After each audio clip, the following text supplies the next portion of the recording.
Hello guys, welcome to my channel Ritu's Knowledge House. आज से हम स्टार्ट करेंगे बाल विकास। तो ये बाल विकास जो है ये हमारा पार्ट है एजुकेशन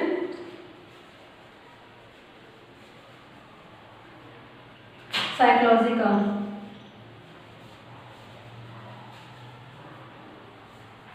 यानी शिक्षा मनोविज्ञान।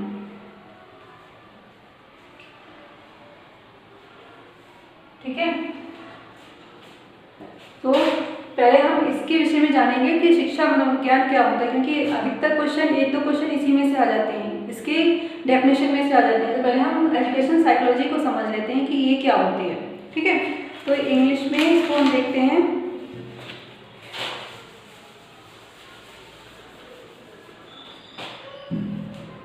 देखिए, एजुकेशन के 3 पार्ट्स होते हैं। ठीक है, एक एजुकेशन,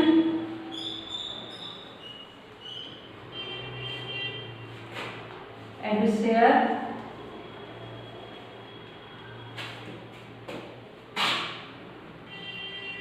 एंड एडुकेयर। इसका मीनिंग होता है टू ट्रेन, यानी शिक्षित करना। सेकेंड है हमारा एडुकेयर, इसका मीनिंग होता है टू लीड आउट, यानी बाहर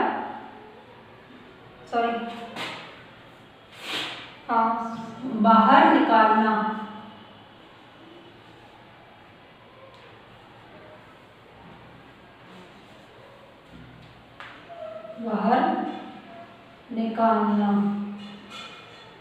ठीक है, और नेक्स्ट है हमारा एडुकेयर, इसका मीनिंग होता है टू एजुकेट, यानी आगे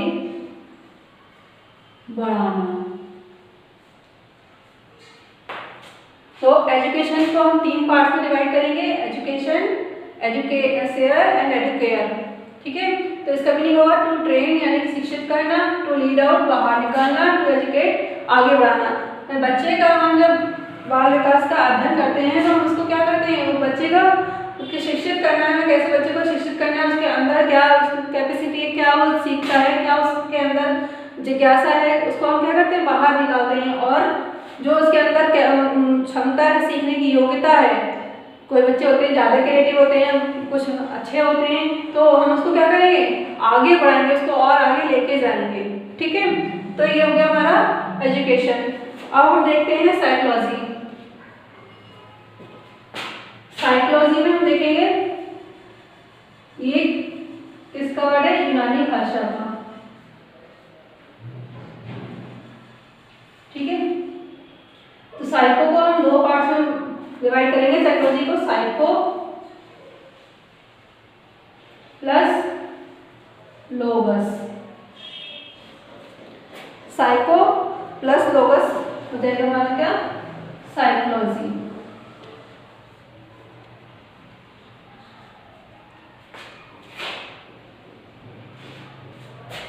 साइको का मीनिंग होता है आत्मा,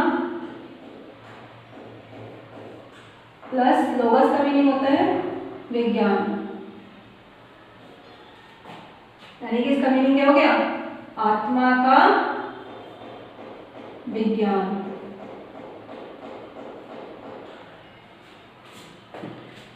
ठीक है, इस तरह से हम एजुकेशन और साइकोलॉजी का मीनिंग हमने समझ लिया। लेकिन ये वैज्ञानिकों ने कहा कि ये आत्मा का विज्ञान नहीं है। साइकोलॉजी क्या है, आत्मा का विज्ञान नहीं है, क्योंकि आत्मा को ना ही किसी ने देखा है, ना ही इसका कोई स्वरूप है, कोई ना आकार है, कुछ भी नहीं है इसका। हम इसको नहीं देख सकते, ना ही इसका कोई स्वरूप जान सकते, ना कोई इसका आकार है।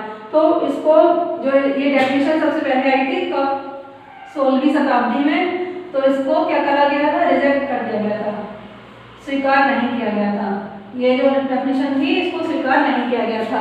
उसके बाद में क्या हुआ, इसको मनोवैज्ञानिक और है, उन्होंने इसको चेतना का विज्ञान माना। लेकिन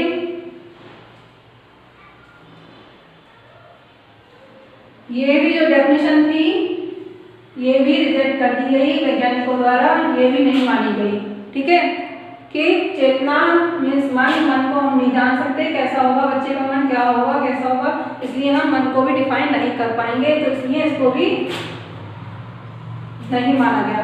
लास्ट में भी हमारे पास में आया 20वीं शताब्दी में,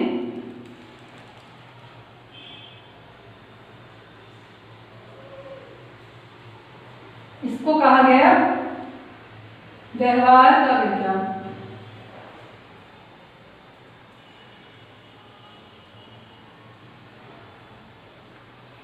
मीन्स मनोविज्ञान को क्या माना गया, व्यवहार का विज्ञान माना गया। जो बच्चा बिहेवियर करता है, जैसा हम सीखते हैं जैसा करते हैं, वो क्या हमारा बिहेवियर ही है, तो इसको व्यवहार का विज्ञान माना गया 20वीं शताब्दी में। किसने किसने माना, जो मनोवैज्ञानिक थे उन्होंने किसने कहा, वाटसन।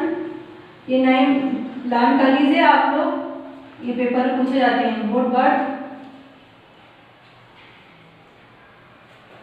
ठीक है, और स्किनर। यहां से क्वेश्चन आ जाता है, और आज तक हम लोग इसको व्यवहार का विज्ञान ही मानते हैं। ये क्वेश्चन पूछा जा सकता है कि मनोविज्ञान को किसका विज्ञान माना जाता है, तो किसका माना जाता है, व्यवहार का विज्ञान माना जाता है। और किसने माना था, वाटसन, वुडवर्थ और स्किनर ने माना था। इसकी 2-3 डेफिनेशन इसकी याद लर्न कर लीजिए, 2-3 इसकी याद लर्न कर लीजिए, कभी कभी पेपर में पूछ ली जाती हैं। ठीक है, अब इसके बाद में हम जब बात करेंगे, अब बात करेंगे हम किसकी, बाल विकास की। देखिए, बाल विकास में बालक के वृद्धि और विकास की बात की जाती है। बच्चे का शारीरिक, मानसिक, सामाजिक विकास कैसे होता है, उस सब के बारे में हम बाल विकास के अंदर जो अध्ययन करते हैं। ठीक है, तो बच्चे के अंदर कैसे उसकी वृद्धि हो रही है, कैसे उसकी ग्रोथ बढ़ रही है, कैसे उसका डेवलपमेंट हो रहा है, क्या क्या उसके अंदर एक्टिविटी आ रही है। जैसे जैसे उसकी एज बढ़ती जाती है वैसे वैसे उसका विकास होता जाता है, वैसे वैसे उसकी वृद्धि होती जाती है, ग्रोथ बढ़ती जाती है। हम देखते हैं जब बच्चा जन्म लेता है तो कैसा होता है, छोटा सा होता है बिल्कुल, फिर धीरे धीरे उसके हाथ पैर फेस वगैरह सब कैसा होने लगता है, बढ़ने लगता है। साथ साथ वो चीज़ें भी सीखने लगता है, धीरे धीरे हंसना, रोना, ये सब एक्टिविटी उसे आ जाती है। और क्या होता है, इस तरह से उसकी योग्यताओं का और क्षमताओं का विकास होने लगता है। तो इसमें इसका जो डेफिनेशन है, ये तो हो गया इसका अर्थ, और इसकी जो डेफिनेशन होगी,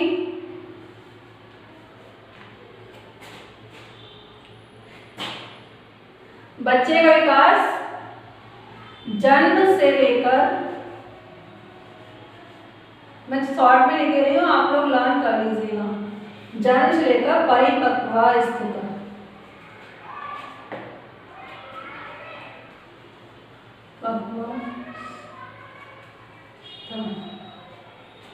तक माना जाता है।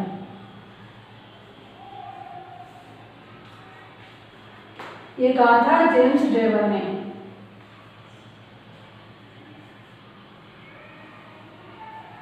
ठीक है, बच्चे का जो शारीरिक विकास होता है वो कब से माना जाता है, जन्म से लेकर परिपक्वावस्था तक माना जाता है। ठीक है, और ये तो हो गई एक डेफिनेशन। दूसरी और देख लेते हैं, 1-2 आप अपने पास लर्न कर लीजिएगा। डार्विन ने भी कहा है कि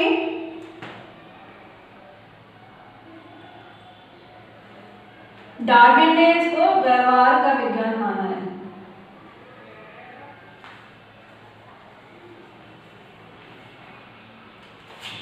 व्यवहार का विज्ञान जहाँ पे आ जाए वहां पे वुडवर्थ, वाटसन या डार्विन की बात करेंगे हम।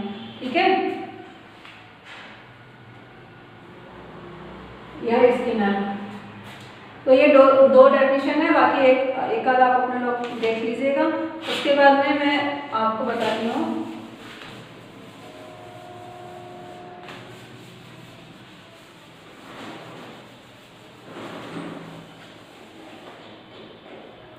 देखिए, इसके 2 पार्ट्स में हम देखते हैं इसको। एक तो होता है हमारे पास में ग्रोथ, बच्चे की ग्रोथ कैसी हो रही है, दूसरा देखेंगे क्या, डेवलपमेंट। अब ग्रोथ, वृद्धि, और डेवलपमेंट, विकास, इसको हम अलग अलग डिफाइन करके समझते हैं। ग्रोथ, क्या डिफरेंस होगा दोनों में, और ये डेवलपमेंट। सबसे पहले हम देखेंगे ग्रोथ में। ग्रोथ क्या है, वृद्धि क्या है, हमें बाह्य रूप से दिखती है, मतलब बच्चा कैसे बढ़ रहा है,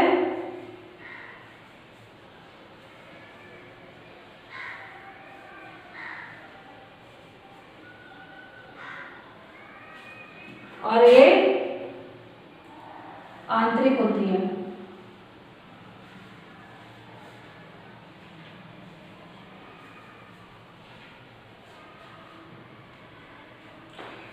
वृद्धि क्या है, हमें बाह्य रूप से दिख रही है, बच्चे का हाथ बढ़ रहा है, पैर बढ़ रहा है, या बच्चा खुद हाइट बढ़ रही है, उसकी वेट बढ़ रहा है, तो हमें क्या है दिखाई दे रहा है। और डेवलपमेंट, विकास कैसे हो रहा है, मेंटली डेवलपमेंट हो रहा है, चीज़ों को सीख रहा है वो, तो हम क्या कर रहे हैं, उसको ऐसे नहीं जान सकते कि हम उसके अंदर कितना डेवलपमेंट हुआ। हम किसी बच्चे को ऐसे नहीं देख के बता सकते कि ये कैसा होगा, इंटेलिजेंट होगा या मूर्ख होगा, कैसा होगा, हम कुछ डिफाइन नहीं कर पाएंगे जब तक हम उसको देखेंगे नहीं, उसका कोई टेस्ट नहीं लेंगे, उससे कुछ बात नहीं करेंगे, जब तक हम उसको जान नहीं पाएंगे कि उसका डेवलपमेंट कैसा हुआ है।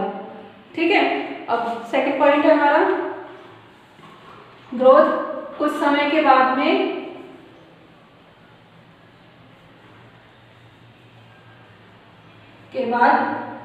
रुक जाती है, परंतु डेवलपमेंट निरंतर चलने वाली प्रक्रिया है।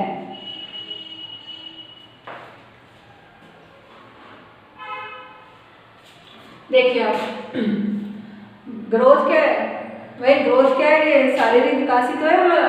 एक समय के बाद में हमारी जो टीन एज है 18, 19, 20 तक मान लीजिए अगर होती है, ग्रोथ होती है, हमारी वृद्धि होती है, इतना ही हमारी जो हाइट है वो इतनी ही होगी, इससे ज़्यादा नहीं बढ़ती है ना। उसके बाद में क्या होता है, रुक जाती है, हाथ पैरों का जितना डेवलपमेंट होता है वो इतने टाइम में हो जाता है, उसके बाद में नहीं होता है। लेकिन ये डेवलपमेंट जो है, विकास जो है, ये निरंतर चलता रहता है, जीवन भर चलता रहता है। समझ लीजिए हम कुछ ना कुछ हर दिन सीखते रहते हैं, तो ये निरंतर चलने वाली प्रक्रिया है। हर दिन हम कुछ नया सीखते हैं, कुछ नया करते हैं, हमें पता नहीं चलता कि हमने कुछ सीखा है, लेकिन जब कहीं उसका यूज होता है तो हमें पता चलता है कि हमने वो बात वहाँ से सीखी थी। तो हम किसी भी टाइम में सीख सकते हैं, इसका कोई एक निश्चित एज नहीं होती है, किसी भी एज में हम सीख सकते हैं। ठीक है,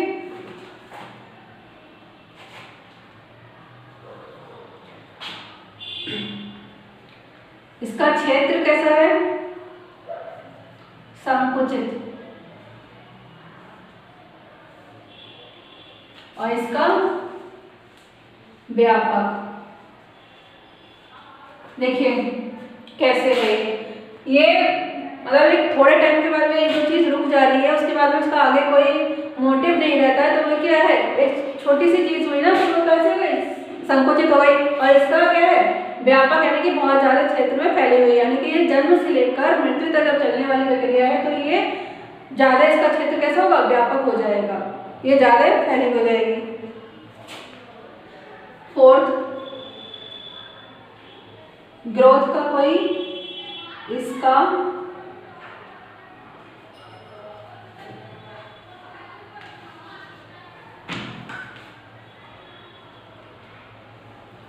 कोई निश्चित क्रम नहीं होता है।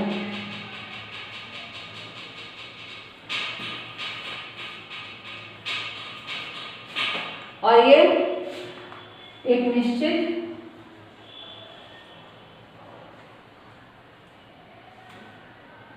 क्रम में होती है।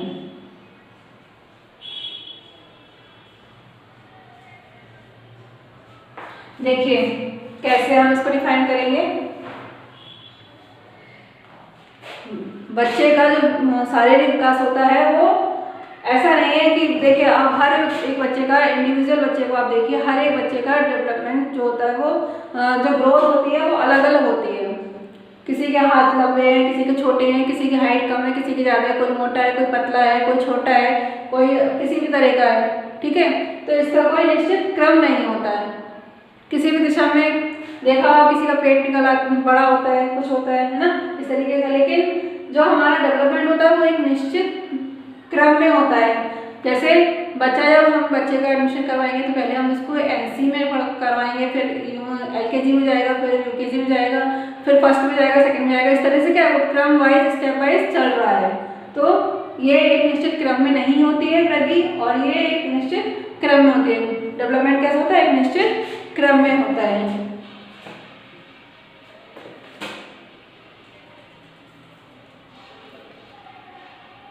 इसका कोई लक्ष्य नहीं होता,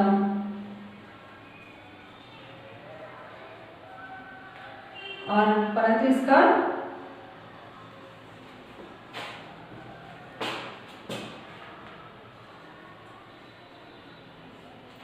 कोई ना कोई लक्ष्य अवश्य होता है। कैसे? देखिए भाई, हाइट है, हाइट तो सभी की बढ़ती है, शारीरिक विकास सभी का होता है। इसका कोई लक्ष्य नहीं है कि इतना बढ़ेगा, उतना बढ़ेगा, कितना बढ़ेगा, है ना। तो इसका कोई लक्ष्य नहीं होता है। सब बच्चों का शारीरिक विकास होता है, किसी का कम होता है, किसी का ज़्यादा होता है, लेकिन होता है ना।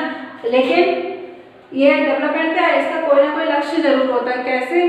जैसे बच्चे सीखते हैं, कुछ ना कुछ पढ़ते हैं, करते हैं, उनका कोई उन्हें शुरू से ही होता है कि मुझे आगे चल के क्या करना है, कौन सा सब्जेक्ट लेना है, कौन सा क्या चॉइस है मेरी, कैसे मुझे डेवलपमेंट के लिए मुझे क्या करना होगा आगे की। तो क्या करते हैं, कोई डॉक्टर बनना चाहता है, कोई इंजीनियर बनना चाहता है, तो क्या करते हैं, उनका कोई ना कोई गोल अवश्य होता है। ठीक, तो ये आप लोग देख लीजिए। इसमें एक पॉइंट मेन जो है, इसको मापा जा सकता है।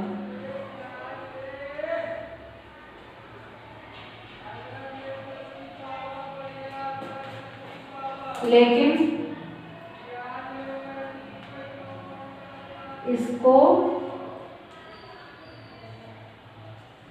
सीधे मापा नहीं जा सकता। देखिए, इसको तो हम मेजर कर सकते हैं, हाइट नाप सकते हैं, बच्चे की वेट नाप सकते हैं, इसको तो हम मेजर कर सकते हैं बिल्कुल को। लेकिन डेवलपमेंट को हम सीधे नहीं माप सकते। जब तक हम उसका कोई टेस्ट नहीं लेंगे, तब तक उसका कोई IQ टेस्ट नहीं लेंगे, किसी तरीके से हम उसको एग्जामिन नहीं करेंगे, जब तक हम उसका मनोवैज्ञानिक तक नहीं लेंगे, तो तब तक हम नहीं जान पाएंगे कि इसका कितना डेवलपमेंट हुआ है। ठीक है, और इसको तो हम देख के बता सकते हैं कि भाई बच्चा बड़ा अगर हो गया तो हाँ भाई इतना बड़ा हो गया, ये इतना ऐसा हो गया। तो ये जो आप लोग देख लीजिए डिफरेंस ग्रोथ में और डेवलपमेंट में आप लोगों को समझ में आ गया होंगे मुझे लगता है। तो आप लोग इसको नोट कर लीजिए। इस अब देखेंगे हम विकास के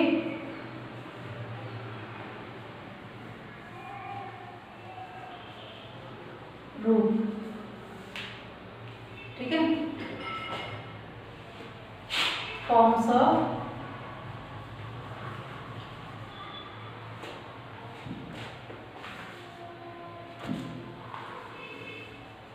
डेवलपमेंट। इसके 4 रूप होते हैं। पहला देखते हैं, पहला होता है आकार में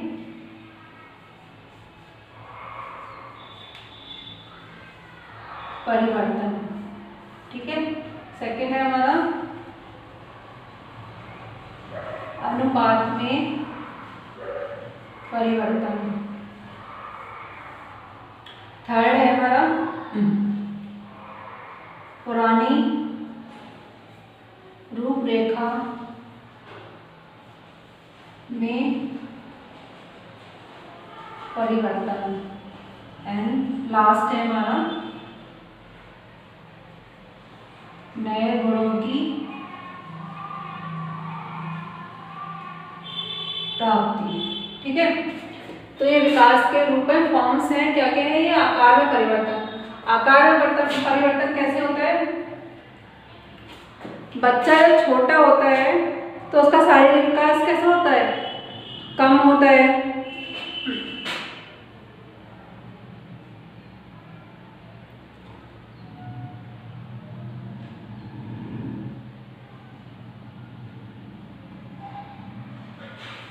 देखिए बच्चे के आकार में हम परिवर्तन देख लेते हैं कि कैसे कैसे हो रहा है, बच्चा बढ़ रहा है, छोटे से बड़ा हो रहा है, ये आकार में परिवर्तन हो रहा है। और लेकिन इसकी वृद्धि कैसे हो रही है, मतलब विकास जो हो रहा है वो कैसे हो रहा है, वो हम मेंटली देखेंगे कि इसका मतलब इमोशंस कैसे हैं, रो रहा है, हंस रहा है, नहीं कर रहा है, सब कुछ तो हम ये चीज़ें देख लेते हैं। सेकेंड है हमारा अनुपात में अंतर।